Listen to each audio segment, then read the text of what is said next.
A atuação do Poder Judiciário tem sido o centro dos debates acalorados em todo o Brasil. E por isso, hoje, eu converso com o presidente do Supremo Tribunal Federal, ministro Luiz Roberto Barroso. E eu sou Letícia Giovannini Garcia, promotora de Justiça, e este é o Direito ao Ponto. Ministro Barroso, seja muito bem-vindo ao Direito ao Ponto. É uma grande honra e alegria receber o senhor nesse podcast, que é um projeto nosso da Fundação Escola do Ministério Público do Paraná, que é justamente para tratar de temas jurídicos de forma direta e acessível à população. E eu gostaria de começar perguntando para o senhor como compatibilizar dentro de uma democracia a necessária proteção e defesa das instituições, também com a importante autocontenção dessas mesmas instituições, ministro. Olha, primeiro um prazer conversar com você. A Constituição brasileira, ela define as competências de cada poder. O poder legislativo cria o direito positivo, o poder executivo aplica essa legislação de ofício e presta os serviços públicos, e o Poder Judiciário aplica a lei contenciosamente, ou seja, quando surgem conflitos de interesses levados aos juízes e tribunais. Na teoria, é muito fácil. Exato. Na prática, em todas as democracias, existem alguns espaços de superposição ou alguns momentos em que essa fronteira fica eventualmente mais difícil de se delinear. Mas, como regra geral, o judiciário deve ser um poder marcado pela autocontenção. Decisão política deve ser tomada por quem tem voto. Há algumas sutilezas em relação a isso e a gente pode desenvolver um pouco mais à frente. Há todo um debate hoje em torno da questão de ativismo, enfim, se o Supremo está legislando ou não. Não sei se as pessoas têm noção do quanto de coisas que a nossa Constituição traz, tanto de competência. Como o senhor enxerga todo esse debate em torno de ativismo, dessas questões que envolve hoje o centro desses debates hoje da atividade do Poder Judiciário, ministro? Olha, em primeiro lugar, o ativismo é uma dessas palavras que perderam o seu conteúdo semântico e passaram a ser um rótulo depreciativo que as pessoas usam quando querem dizer que houve abuso do poder judicial. Porque ativismo em sentido técnico, ativismo judicial em sentido técnico, identifica aquelas hipóteses em que o judiciário utiliza um princípio abstrato, um princípio vago, para acudir a situações concretas que não foram objeto de legislação. Sim. E, portanto, é uma forma de criação judicial do direito na ausência de uma norma. Portanto, é um mecanismo perfeitamente legítimo e, na verdade, exigido pela lei de introdução às normas do direito brasileiro, que diz que, quando a lei for omissa, o juiz deve decidir de acordo com o costume, com a analogia, os princípios gerais do direito. Então, o ativismo, em última análise, é uma criação judicial do direito onde ele inexista, mas não é uma criação do nada, é uma expansão de algum princípio constitucional, normalmente. Mas, hoje em dia, essa definição técnica perdeu um pouco o conteúdo. A segunda observação importante nessa matéria e você já antecipou um pouco, a Constituição brasileira, ela trata de muito mais matérias do que as constituições de uma maneira geral. E, portanto, ela reserva para o Supremo Tribunal Federal um papel diferente e, de certa forma, de maior protagonismo do que o papel desempenhado pelas cortes constitucionais no mundo afora. A Constituição brasileira, como toda a Constituição democrática, ela cuida da separação de poderes, ela tem uma declaração de direitos e ela organiza o Estado brasileiro. O Brasil é uma federação. Exato. Mas, além disso, ela cuida do sistema previdenciário, ela cuida do sistema orçamentário, ela cuida do sistema tributário, ela cuida do sistema de saúde, ela cuida do sistema de educação, ela cuida do sistema de proteção ambiental, ela cuida do sistema de proteção às comunidades indígenas, ela cuida do sistema de comunicação social, ela organiza toda a administração pública e os direitos e deveres dos servidores, ela cuida da mulher, da criança, do adolescente, da mineração. Ou seja, a Constituição brasileira cuida de muitos temas que em outras partes do mundo são deixados para a política. Por isso que no Brasil existe essa judicialização tão ampla. Foi uma escolha, uma opção do Constituinte. O Constituinte não confiou muito no legislador ordinário. Ele preferiu trazer para a Constituição e confiar ao Supremo a proteção de muitos valores que considerou importantes. Isso é que leva a uma judicialização ampla, inclusive perante o Supremo, e faz com que muitas vezes a fronteira entre o direito e a política seja mais difícil de desenhar. Exato. E, inclusive, na previsão de instrumentos processuais para ter o acesso à Suprema Corte, né, ministro? Diferente de outras Supremas Cortes, nas quais não são todas as demandas que chegam, não são todas as pessoas que podem postular. Como que o senhor pode nos explicar esse acesso quase que irrestrito hoje da população ao Supremo? É um fato. Então, no constitucionalismo americano, para você chegar à Suprema Corte, como regra geral, isso se dá através de um recurso, que seria primo do nosso recurso extraordinário, e através de um juízo de admissão que se chama Writ of Certiorari. É assim que nos Estados Unidos se chega à Suprema Corte. Eles concedem Writ of Certiorari a menos de 100 casos por ano. Na Alemanha, para você chegar à Suprema Corte, existe um recurso que se chama a reclamação constitucional, que também passa por um filtro severo do que eles chamam do Senado, que é uma das casas, uma das câmaras do Tribunal Constitucional Federal Alemão. No Brasil, nós temos a possibilidade de acesso à Suprema Corte, ao Supremo, pela via do recurso extraordinário, que tem um filtro, que é a repercussão geral. Porém, também é possível no Brasil chegar à Suprema Corte por ações diretas. Exato. Na Alemanha até existe essa possibilidade, mas ela é usada com muita parcimônia. Mas no Brasil, nós temos diversas ações diretas, como você mencionou. Tem ação direta de inconstitucionalidade, ação direta de inconstitucionalidade por omissão, ação declaratória de constitucionalidade e arguição de descumprimento de preceito fundamental. Exato. Portanto, há muitos remédios que permitem um acesso imediato e direto ao Supremo para questionar a constitucionalidade de leis ou a ausência ou insuficiência de alguma política pública ou mesmo a existência de contradição entre decisões judiciais. E somado a isso, ao fato de uma Constituição abrangente, de ter muitas ações que permitem chegar ao Supremo, ainda existe uma grande quantidade de atores públicos e privados que têm direito de propor essas ações. Exato.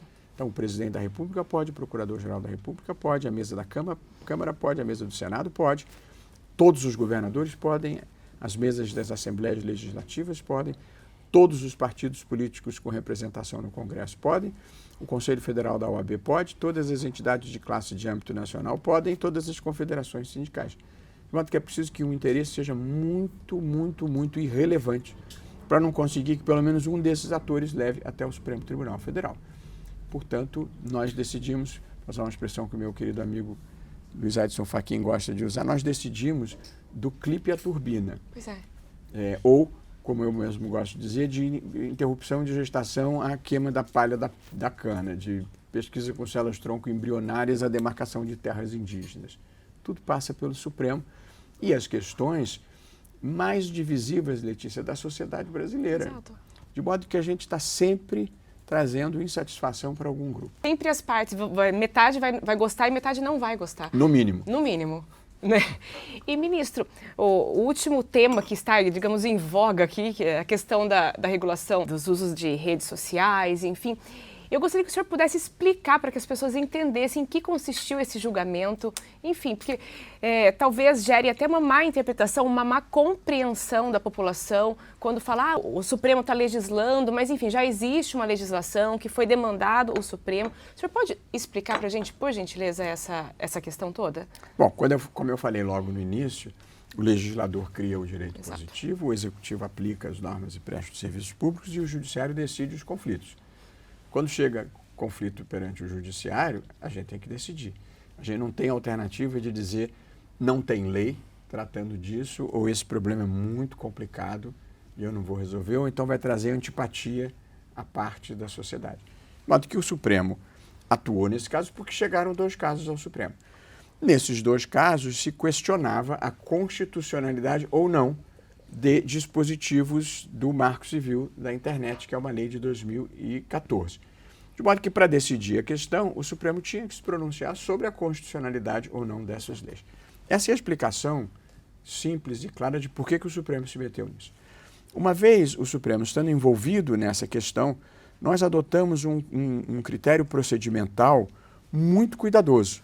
Primeiro, houve uma audiência pública em 2 sessões para ouvir todos os segmentos da sociedade interessados, todos. Portanto, ouvimos as plataformas digitais, ouvimos os órgãos de imprensa, ouvimos os órgãos de proteção do consumidor, todo mundo participou, ouvimos a academia e depois muitos deles atuaram como amicus curiae, fazendo sustentação oral e apresentando memoriais. E depois nós tivemos cerca de 13 sessões de julgamento para discutir essa questão à luz do dia, na frente das câmeras de televisão, para todo mundo saber a opinião de cada um.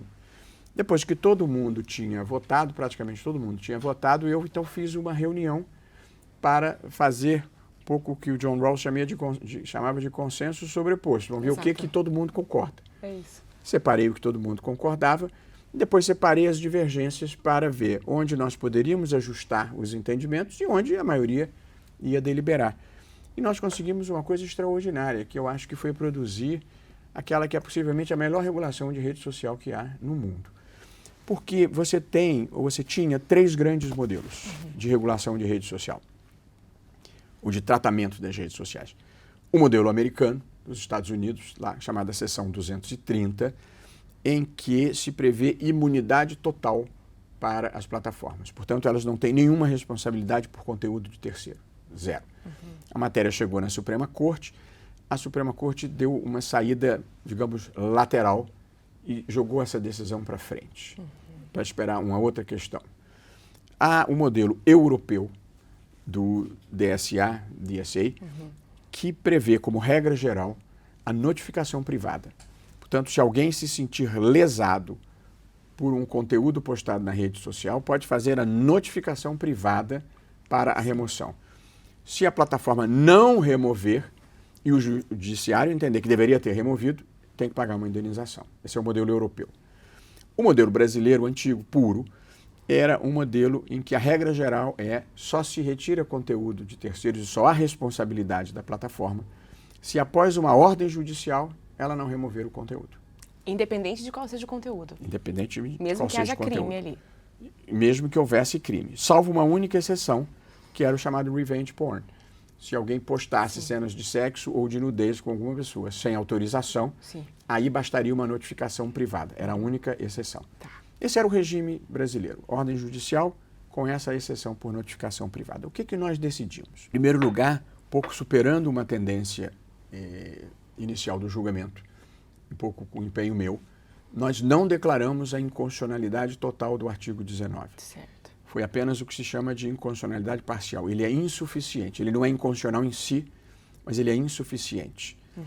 Por quê? Porque de 2014, quando a lei foi aprovada para cá, as redes sociais passaram a ocupar um grau de importância na esfera pública totalmente diferente do que era há 10 anos atrás, 11 anos atrás. Então, nós mantivemos, de certa forma, a estrutura, ordem judicial, notificação privada, mas aumentamos o número de casos que devem ser removidos por notificação privada. Certo. Quais casos? Quando se trate de crime ou de ato ilícito. Pois é. Essa foi a previsão. E, no entanto, retiramos da notificação privada, portanto, continua a exigir decisão judicial as hipóteses de crime contra a honra, de calúnia, injúria e difamação.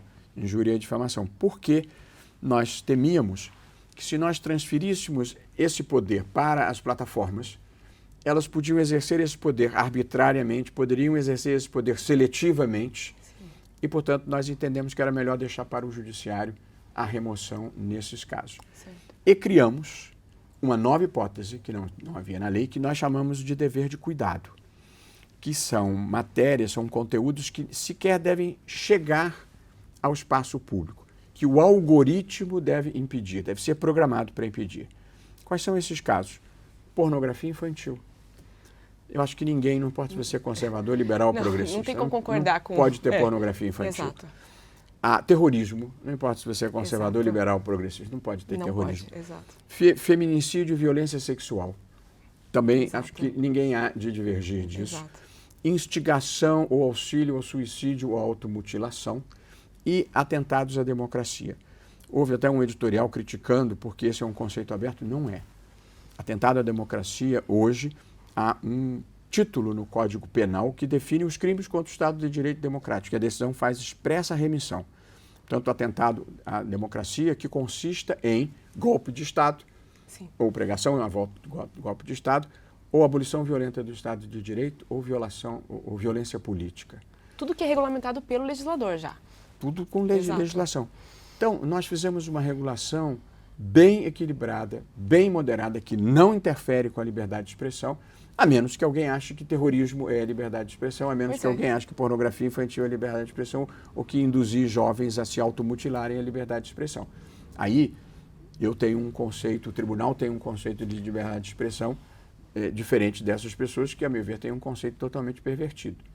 Até porque nós sabemos que não há nenhum tipo de liberdade que seja ilimitada, irrestrita, enfim, em especial essas que ferem frontalmente a dignidade, enfim, uma série de questões, né, ministro? Uma outra questão, o senhor mencionou da publicidade, enfim, dessa participação, foram feitas inúmeras audiências públicas, a sociedade foi chamada a participar e isso ocorre em diversas decisões do Supremo, essa participação popular.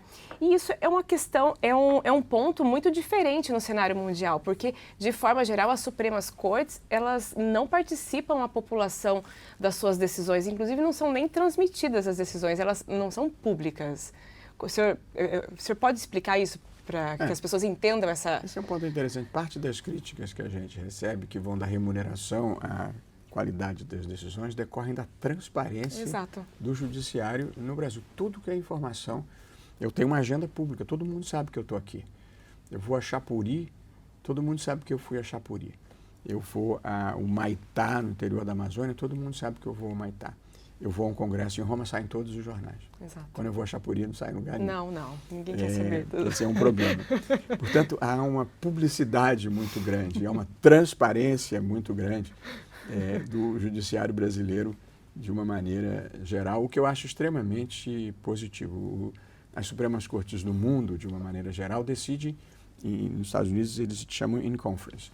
Se reúnem numa sala fechada, não tem nem quem sirva cafezinho. Nem advogados participam. Muito menos. Exato. E aí eles decidem lá em portas fechadas e depois alguém lê em público a decisão. É assim que funciona lá. Na Europa, na maior parte dos países, além de ser em sala fechada, eles nem divulgam o voto divergente. Exato. As pessoas nem ficam sabendo se houve voto divergente. Nem o que cada um pensou, né? Nem o que cada um pensou. No Brasil, você sabe o que cada um votou. Você vê as razões que ele está dando, os argumentos que ele está dando. Não há nada mais transparente do que o Poder Judiciário no Brasil, em que todas as audiências são públicas, e o Supremo Tribunal Federal, em que a deliberação é pública.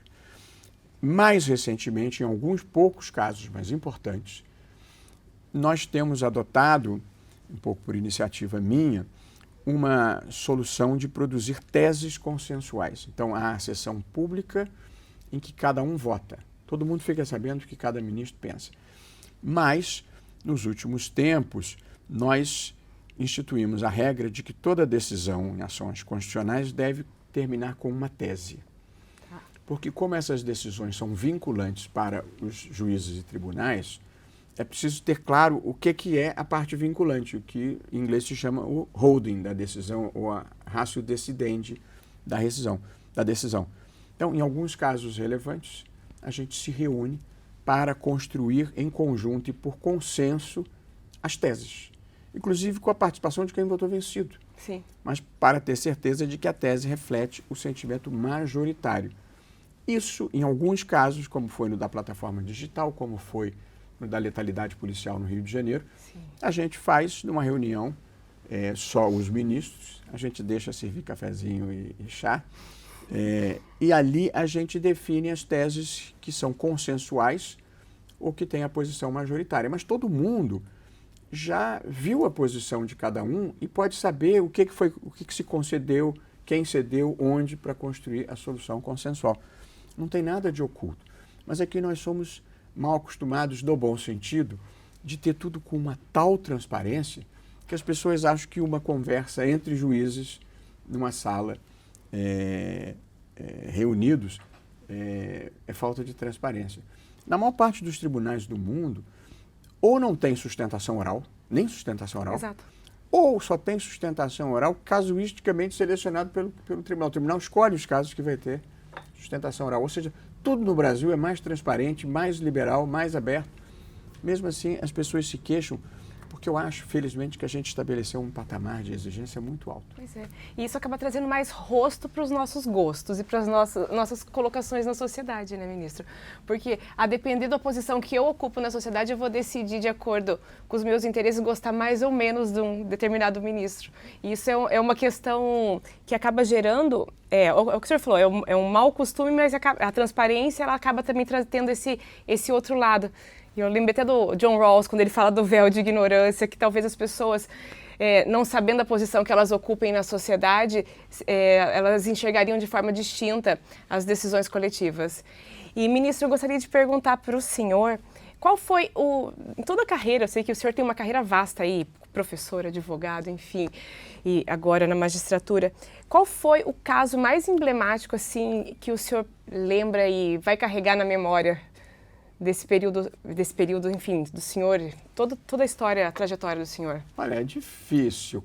São tantos? Como advogado, eu acho que o caso que eu atuei como advogado, que mais impactou a vida das pessoas, foi o das uniões homoafetivas, certamente. E acho que foi um dos mais emblemáticos mesmo. As uniões homoafetivas, as uniões estáveis tradicionais, pelo volume de pessoas afetadas. Quer dizer, um percentual da sociedade brasileira integra a comunidade LGBTQIA+, e você conseguir respeito e consideração a partir do direito para essas pessoas, eu acho que foi uma coisa muito importante. O que vale a vida são os nossos afetos, e as pessoas devem ter o direito de colocar o seu afeto e a sua sexualidade onde mora o seu desejo e serem respeitadas por isso. Portanto, eu acho que essa foi uma decisão muito importante porque afetou um número relevante de pessoas. Uma outra decisão que eu considero importante, embora ainda não tenha trazido resultados, mas eu espero que em algum momento traga, foi a da permissão das pesquisas com células-tronco embrionárias, que é a possibilidade de você utilizar embriões congelados que sobraram nos procedimentos de fertilização in vitro para a pesquisa científica. Porque nos embriões congelados estão as células chamadas células-tronco, que vão se transformar em todos os tecidos do corpo humano. Sim. E, portanto, há uma expectativa, há uma fronteira da medicina que acha que com isso você vai poder curar muitas doenças que hoje matam ou trazem sofrimento para as pessoas, do mal de Parkinson ao diabetes, ou as paraplegias ou tetraplegias. E, portanto, essa foi uma decisão muito emocionante porque havia um conjunto de pessoas em cadeira de rodas que têm a esperança que essa fronteira da medicina consiga fazê-las voltar a andar. Esse foi um caso muito emocionante também, embora talvez envolvesse menos gente, mas gente que padecia de um grande sofrimento. Como decisão, eu acho que essa decisão sobre as plataformas digitais é porque a gente tem a memória das coisas recentes. Eu acho que essa decisão das plataformas digitais, ela é muito importante porque ela ordena de uma maneira muito razoável e muito moderada um domínio da vida contemporânea que estava muito desarrumado.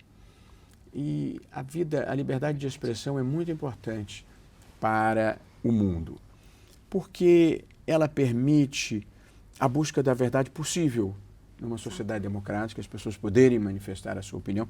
Ela tem um componente que decorre da dignidade da pessoa humana. As pessoas têm a necessidade de manifestar a sua personalidade, de mostrar para o mundo o que elas acham, como a gente está fazendo aqui. Exato. E ela é importante para a democracia, porque a circulação das informações permite que as pessoas participem politicamente de maneira informada e esclarecida. De modo que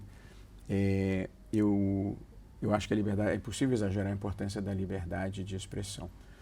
Mas a gente também precisa fazer com que os mesmos fundamentos que justificam a proteção especial da liberdade de expressão protejam essa liberdade de expressão. Exato.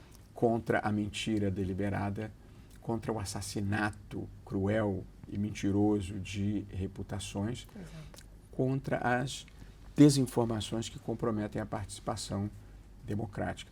De modo que a gente encontrou, eu acho, um equilíbrio possível e desejável entre a proteção da liberdade de expressão e, ao mesmo tempo, o esforço de impedir que o mundo desabe num abismo de incivilidade e de ódio, sem dúvida, porque há um incentivo perverso para as plataformas digitais. É que o modelo de negócios delas se assenta sobre 2 pilares: coleta de dados, por isso precisou da proteção dos dados, e engajamento, que é a quantidade de pessoas que dão um clique. E como o que é ruim, o que traz ódio, indignação, mentira, consegue muito mais engajamento, Exato. há um incentivo perverso de você multiplicar o ódio, a mentira, as teorias conspiratórias.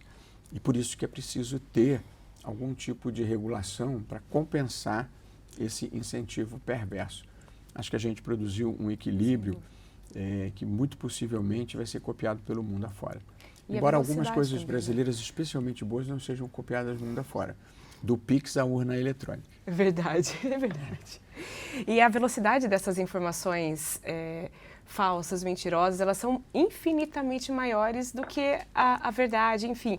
Depois, para se reparar isso, é impossível. Você destrói o resultado de uma eleição se você conseguir circular na véspera da eleição uma mentira de fulano é pedófilo. Acaba com a pessoa, acaba com o candidato. Esse é um problema. E uma outra coisa que a gente precisa, ao lado de tudo isso que nós regulamos, é de educação midiática. Exato.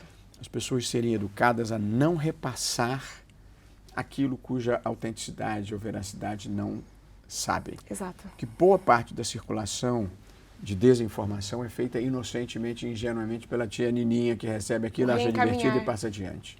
Ou como ela não gosta daquele político, ela passa adiante mesmo sendo verdade. Mesmo se for verdade, pode passar, mesmo sendo mentira.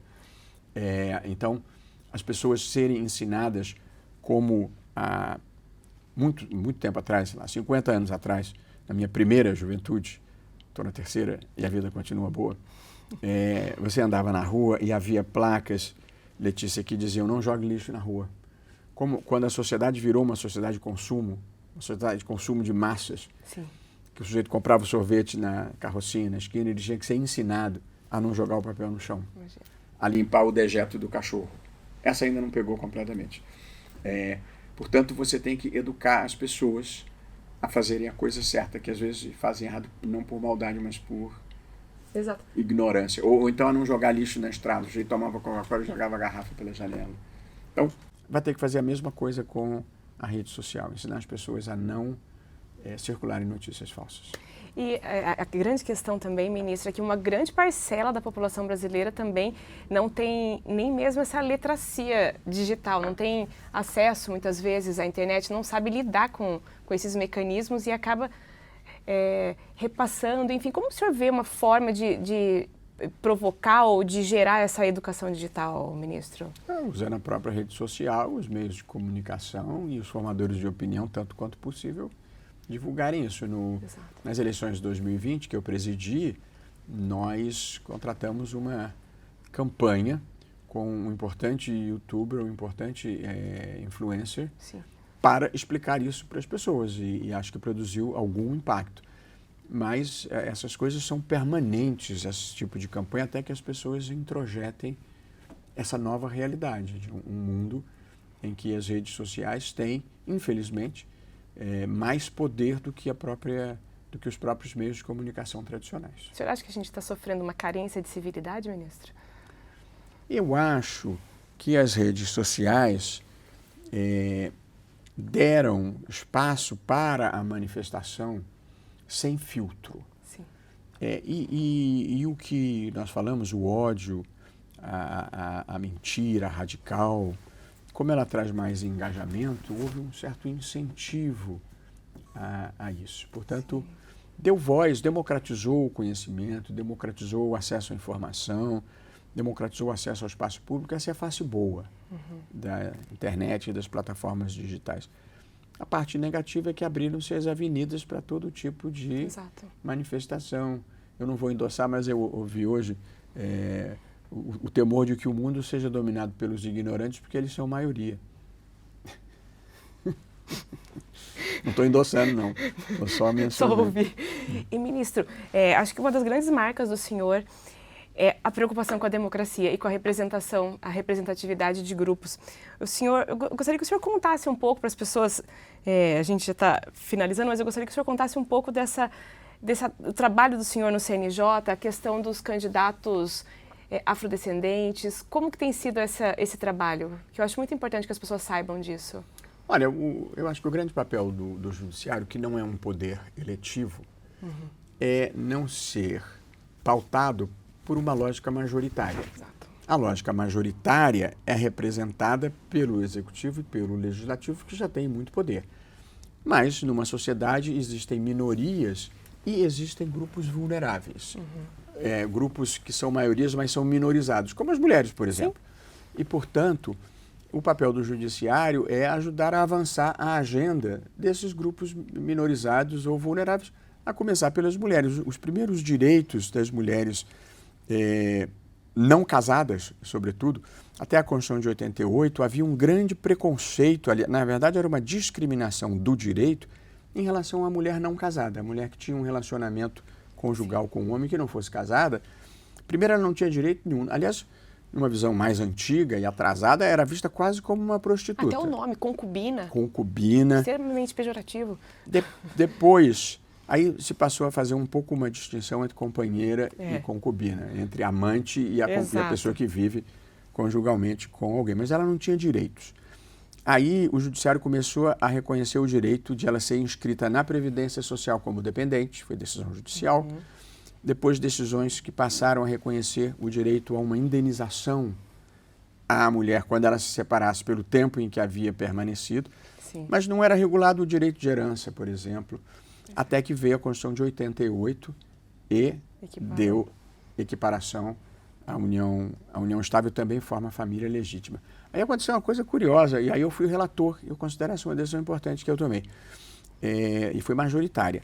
Depois da Constituição de 88, duas leis equiparavam a companheira em união estável, reconhecida,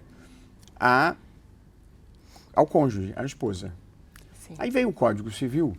O Código Civil é de 2022, entrou em vigor em 2023, mas ele foi um código discutido durante muito tempo. Sim. É um código dos anos 70, Quando entrou 80. em vigor já tinha mudado tanta coisa. Quando ele entrou em vigor, o mundo já tinha mudado. Exato. Mas ele dava muito mais direitos à esposa do que à companheira.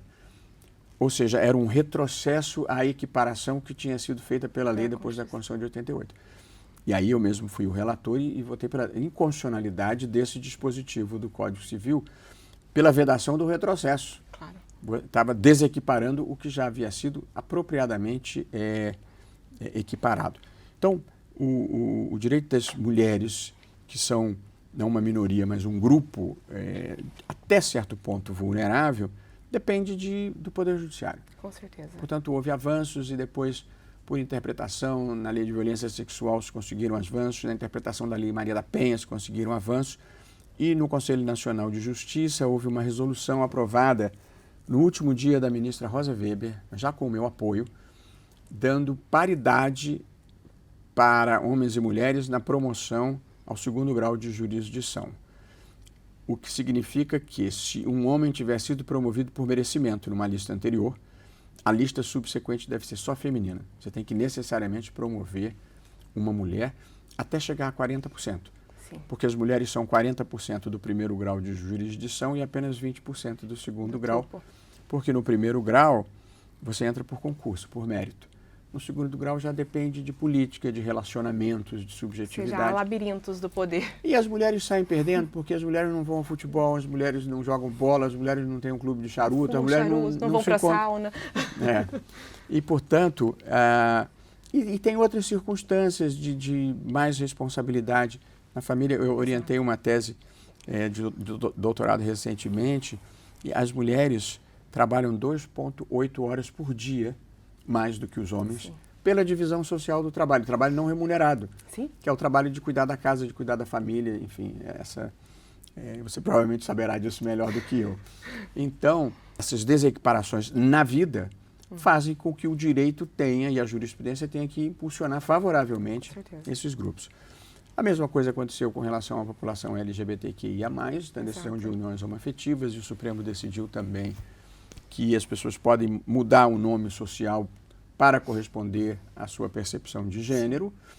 E em relação às pessoas negras, o Supremo validou a política de ação afirmativa de algumas universidades, inicialmente, até isso se tornar praticamente a regra nas universidades públicas, cotas para candidatos negros, ou na minha universidade, que é do estado do Rio de Janeiro, você tem cotas sociais, e dentro da cota social você tem uma cota racial. Depois o Supremo validou, eu mesmo fui o relator, a ação afirmativa para acesso a cargos públicos, 20% de reserva de vagas em cargos públicos. Aí a gente chega à questão do Poder Judiciário, onde nós temos uma política no Conselho Nacional de Justiça, que é uma política importante. Eu viajo pelo Brasil, Letícia, e você vai ao Maranhão, ao Piauí, e a magistratura, na Bahia, e a magistratura é quase integralmente branca. Sim. Numa sociedade em que as pessoas, em torno de 50% da população, se considera preta, 12% a 15% talvez, ou parda, o restante. E o judiciário não espelha essa demografia da sociedade brasileira. Há muitas razões que dificultam o acesso dessas pessoas. E no judiciário é muito difícil você ter cotas, porque você está lidando com pessoas que vão decidir a vida das outras. Você quer selecionar pessoas qualificadas.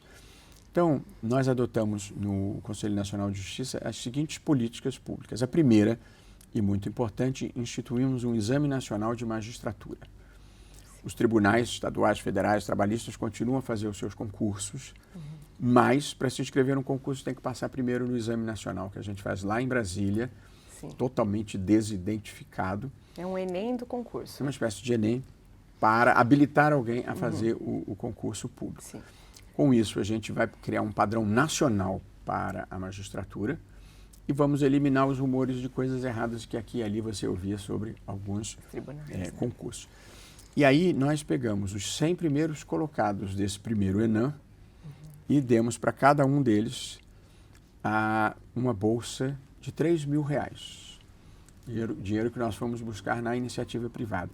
Sim. Por até 2 anos, para que eles possam se preparar e se capacitar para fazerem o concurso. E conseguimos 750 vagas gratuitas em cursos preparatórios para esses 100 e para mais 650 terem uma capacitação para terem mais chance de passar nos concursos. Há umas 3 semanas atrás, isso é uma política relativamente recente, nós recebemos o primeiro telefonema de um candidato dizendo que passou, tendo recebido bolsa por alguns meses do CNJ. Na verdade, para a gente não ter que administrar dinheiro, e nem passa dinheiro pelo CNJ, quem administra os recursos é a Fundação Getúlio Vargas de São Paulo. Está funcionando super bem, a gente acha que essas 2 medidas, na verdade essas 3 medidas, o Exame Nacional, a promoção com paridade de gênero e a ação afirmativa para candidatos negros, a gente vai mudar a demografia. Eu esqueci de dizer que no Exame Nacional, nos concursos em geral, a média para passar é 5. Sim. Nós aumentamos a média no Exame Nacional para 7, para livre competição. Mas deixamos 5 para os candidatos negros, indígenas que já era e pessoas com deficiência. Ou seja, nós não reduzimos o nível para ajudar as pessoas negras, nós aumentamos a exigência dos setores mais favorecidos. E eu tenho a expectativa de que a médio e longo prazo a gente tenha um judiciário com mais equidade de gênero, com mais equidade racial e com mais qualidade. E que reflita mais a realidade, né? É isso. Para que até as pessoas que estão sendo julgadas, elas se sintam mais representadas. O senhor está finalizando a gestão do senhor no Supremo, ali como presidente, né, do Supremo. Como o senhor vê o Supremo nos próximos anos? Eu adorei ser presidente do Supremo. Adorei. A exposição pública às vezes é insuportável, mas eu adorei poder fazer coisas pelo Brasil, assim, é uma bênção que a vida me deu, poder servir ao país sem ter nenhum interesse nessa vida, Letícia, que não seja fazer um país melhor e maior, assim. Eu tive uma advocacia bem sucedida, graças a Deus. Sem dúvida. Tanto eu vivo com conforto material, meus filhos são encaminhados, não tenho nenhuma ambição política. Eu vivo para servir o Brasil. E considero que é uma bênção poder fazer isso, e na presidência do Supremo mais ainda. Eu fiz tudo o que eu podia, melhor não fiz porque não soube. E acho que a gente conseguiu julgar muitos casos importantes, plataformas digitais, esse exemplo que eu te falei, de equiparar as companheiras aos cônjuges, a questão da licença paternidade, que a gente jogou a bola para o Congresso, um tema importante. Muito importante. Porque produz algum impacto sobre a divisão social do trabalho. Exato. Nós fizemos o Pena Justa, aprovamos a questão de melhoria. Ninguém vai resolver o problema do sistema prisional, mas dá um mínimo de dignidade ao sistema, vai ajudar a enfrentar o crime organizado. Nós melhoramos a política de drogas do país, que precisa parar de prender menino pobre de periferia com pequena quantidade de droga, porque isso não serve para nada. A gente conseguiu criar uma interface única entre todos os tribunais, que agora podem falar entre si. Os advogados, todos, podem entrar e peticionar. Entra no site do CNJ, pode peticionar em qualquer vara, em qualquer tribunal do país. Qualquer pessoa pode acompanhar qualquer processo. As citações agora seguem o domicílio judicial eletrônico, são feitas online. Tive que fazer uma resolução para recolocar os oficiais de justiça, porque perdeu o sentido ir lá entregar intimação em mãos. Sério? Precatório a gente está tentando arrumar, criando um Banco Nacional de Precatórios. Temos feito muita coisa. Hoje em dia, 100% da justiça brasileira é digital e agora nós estamos tentando criar um modelo de jurisdição bem original, de justiça 4.0, online, para resolver as questões relativas à reforma tributária, para evitar a litigiosidade tributária e a atomização das decisões tributárias pelos 27 estados da federação. A gente está tentando criar uma jurisdição online, mista, federal e estadual. Para que previamente, administrativamente, hajam essas soluções? Não, é judicial mesmo, só que é online, Entendi. Com juízes nos diferentes estados, mas de todo o país, mas é una a jurisdição. Interessante. E é online. Portanto, porque do contrário, o sujeito que é fornecedor, o sujeito de uma indústria em São Paulo, ele teria que litigar o IBS, que é o novo tributo, nos 27 estados da federação, o que é um ônus muito grande. Agora não, agora o litígio é online, lá de onde ele está, do escritório dele, ele pode trabalhar. Faz muito sentido. Então, a gente está esperando, estamos formatando o projeto, o senador Rodrigo Pacheco participa da comissão e a expectativa é que ele depois leve essa matéria ao Senado para a gente criar essa jurisdição uma coisa super original, muito mesmo, que vai diminuir a litigiosidade tributária, a divergência jurisprudencial. Que legal. Ministro, obrigada. Eu fico muito feliz e, mais uma vez, agradeço imensamente o senhor ter disponibilizado o tempo do senhor precioso para participar aqui desse nosso podcast. Obrigada, prazer conversar ministro. com você.